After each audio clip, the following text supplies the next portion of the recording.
একটি কাল্পনিক জঙ্গলের হৃদয়ে, যেখানে গাছগুলি প্রাচীন দৈত্যের মতো সুউচ্চ এবং বাতাস রহস্যপূর্ণ গুনগুন শব্দ করে, সেখানে এমন একটি বিশ্ব রয়েছে যা অন্য যে কোনো কিছুর মতো নয়।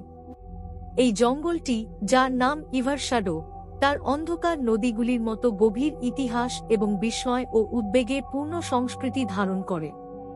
সূর্য যখন নিচে ডুবে যায়, জঙ্গলটি এমন সত্তার সাথে জীবন্ত হয়ে ওঠে যা শুধুমাত্র চাঁদের আলোতে নিজেদের দেখায়।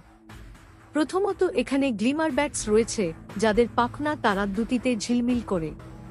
তারা গাছের মধ্যে উড়ে বেরিয়ে পুরানো সময়ের গল্প ফিসফিস করে, কিন্তু কেবল সাহসী ব্যক্তিরাই মনোযোগ দিয়ে শুনতে সাহস পায়, কারণ তাদের গল্পগুলিতে অস্থির সত্য রয়েছে। এরপর আসে মার্ক বিস্টাস, বিশাল বিড়ালের মতো সত্তা যাদের চোখ রাতে রহস্যময়ভাবে উজ্জ্বল হয়। তারা জঙ্গলের মাটিতে ঘুরে, তাদের নীরব পায়ের শব্দ গাছের মধ্যে প্রতিধ্বনিত হয়, ছায়া শিকার করে এবং পৃথিবীর গভীরে ব্রেড সেক্রেটস রক্ষা করে। জঙ্গলের কেন্দ্রে আছে ভেইল পুল, একটি আধ্যাত্মিক পুকুর যেখানে গ্রেট ফিশ সাঁতার কাটে।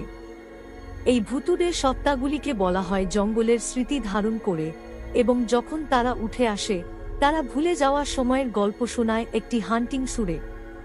ইভারশাডো সুন্দর কিন্তু ভুতুড়ে, যেখানে প্রতিটি পাতা ফাঁসানো রহস্যের ইঙ্গিত দেয় যা উন্মোচন হওয়ার অপেক্ষায় থাকে।